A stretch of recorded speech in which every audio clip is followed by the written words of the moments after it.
Good morning, students. Today we are going to take up the Lotos Eaters part 7. Let's take up the text. Let's swear an oath and keep it with an equal mind in the hollow lotus land to live and lie reclined.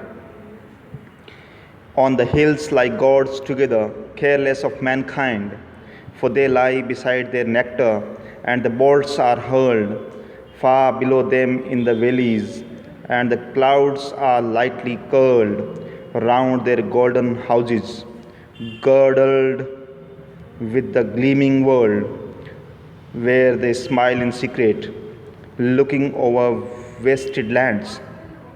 Blight and famine, plague and earthquake, roaring deeps and fiery sands, clanging fights and flaming towns, and sinking ships and praying hands.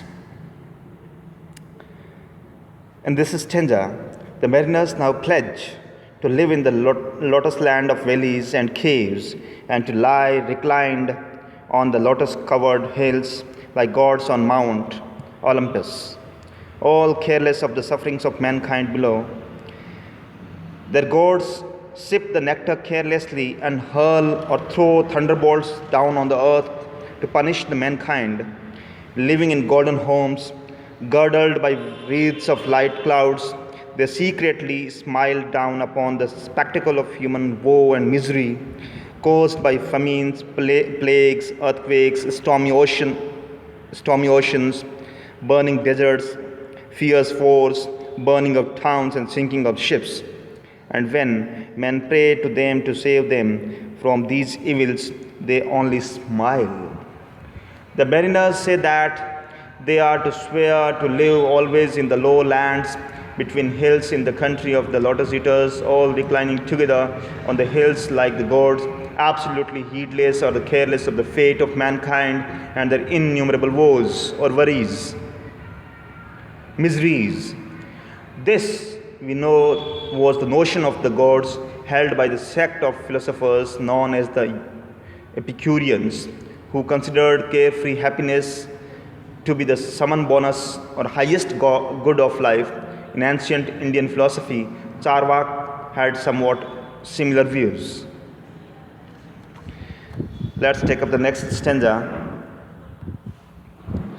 But they smile, they find a music centered in a doleful song, steaming up a lamentation and an ancient tale of wrong, like a tale of little meaning, though the words are strong, chanted from an ill-used race of men that cleave the soil, sow the seed, and reap the harvest with enduring toil, storing yearly little dews of wheat and wine and oil, till they perish and they suffer. Some, 'tis whispered, down in hell, suffer endless anguish. Others in Elysian valleys dwell, resting weary limbs at last on beds of asphodel. Now, in this stanza, the sailors decided to stay there for the rest of their lives. They argue that since everything in nature is inactive and passive, they will also not work. They pledge not to return home but to live forever in the lotus land and remain lying there happily as gods do in heaven, careless of the sufferings of human beings. The poet illustrates the heedlessness or the carelessness of God about man on the earth by giving examples. Here, the conception of the gods is pagan and not Christian. The gods are represented as indifferent, even cruel to mankind, and not embodiment of the Christian values of love and mercy. The mariners say that gods do not show any sympathy to human beings for their sufferings and calamities. Instead of grieving in sympathy, they enjoy the sighs and groans of suffering mankind as if there were harmony or music at their core.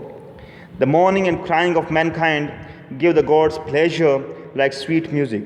The story of the misery and sufferings of men is an old one, and the gods have become accustomed to hearing their lamentations. The story of mankind is a long story of suffering. The cries of man on the earth, though expressed in moving words, are meaningless to the gods. Their cries are sent up to the gods in heaven. On the earth, man's lot has been to toil and suffer throughout his life. Man is still does till the soil sow the seed, harvest the crops, and store yearly the meager returns of corn and oil. After death, some of them are sent down to hell to suffer endless torture. Some lucky ones are believed to go to happy valley of paradise, where they rest their tired limbs at last on flowery beds. The mariners say that man's life on this earth is a tale of sufferings and woes. They get little returns for their hard labor as farmers. They continue to suffer till death. Some men suffer eternal punishment in hell. The more fortunate enjoy eternal pleasures in paradise like gods. The mariners say that since they are in a land where they can live a happy life without toil and sufferings, they will not return home. Let's analyze critically.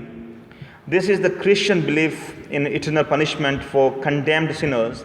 How comforting is the Hindu faith, which believes in ultimate salvation for all, heaven and hell being only temporary stages in the pilgrimage of the soul, whose destination is the shrine of the Absolute, which is truth, good, and beauty. Let's take up the next stanza and the last one. Surely, surely, slumber is more sweet than toil, the shore than labor in the deep mid-ocean. Wind and wave and oh, rest ye, brother mariners, we will not wander more. In the last stanza, the song moves to the speaker's self-questioning and expresses a distaste for movement and travel.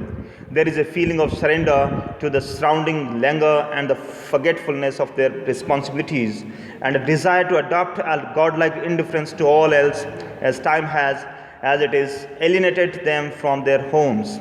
These lines are the gift of their choric song. In their present tired mood, the mariners would prefer sleep to any more labor, prefer staying on the seashore to another sea voyage, entailing hard labor in fighting against adverse wind and wave and in playing their oars. The mariners in these lines once again reiterate their firm resolve to stay on the lotus land and to avoid a life of toil and suffering. The last line clinches with force the argument of the mariners who have tasted the lotus. It expressed their strong determination to rest and not to wander anymore. With this, the poem ends. Thanks. Have a nice day.